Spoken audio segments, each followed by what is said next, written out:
Kesannya dalam hidup kita ni, kita tak pernah kebetulan.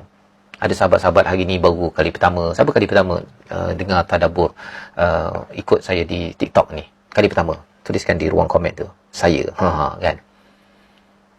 Ada yang kata kebetulan. Tapi sebenarnya, semua benda dalam hidup ni tidak ada kebetulan. Dia memang betul-betul Allah susun. Dan kalau kita respon dengan baik, maka kita sedang dibawakan makin dekat. Jita ala qadri ya Musa. Nabi Musa akhirnya bertemu dengan Allah Subhanahu Wa Taala. Makin dekat. Makin dekat. Ya, pasal apa? Pasal kalau Nabi Musa tu tak bunuh orang, dia tak akan pergi ke Madian. Kalau tak pergi Madian, tak berjumpalah Allah di Tur Sina tu. Begitu kan? Dalam hidup kita ni, cara Allah bawa kita dekat dengan Allah ni, cara Allah.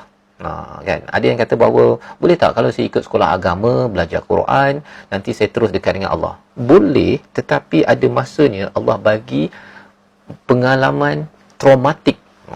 Kan?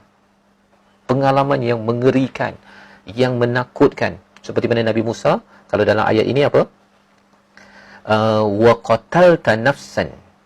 Kamu pernah membunuh satu jiwa. Trauma, tuan-tuan. Trauma pengalaman itu. Tetapi siapa yang susun? Allah.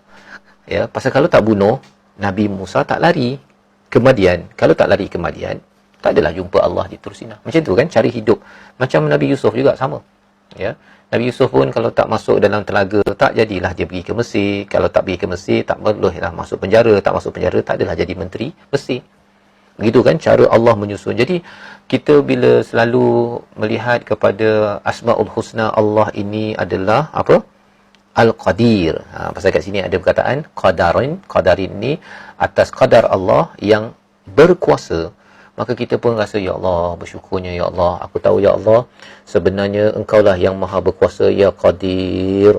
Engkaulah yang menyusun up and down dalam hidup aku, ya Allah. Aku tengah down, tapi aku tahu seperti mana Engkau berkuasa menaikkan Nabi Yusuf alaihissalam, Engkau juga berkuasa menaikkan aku dalam hidup ini, ya Allah. Begitu kan?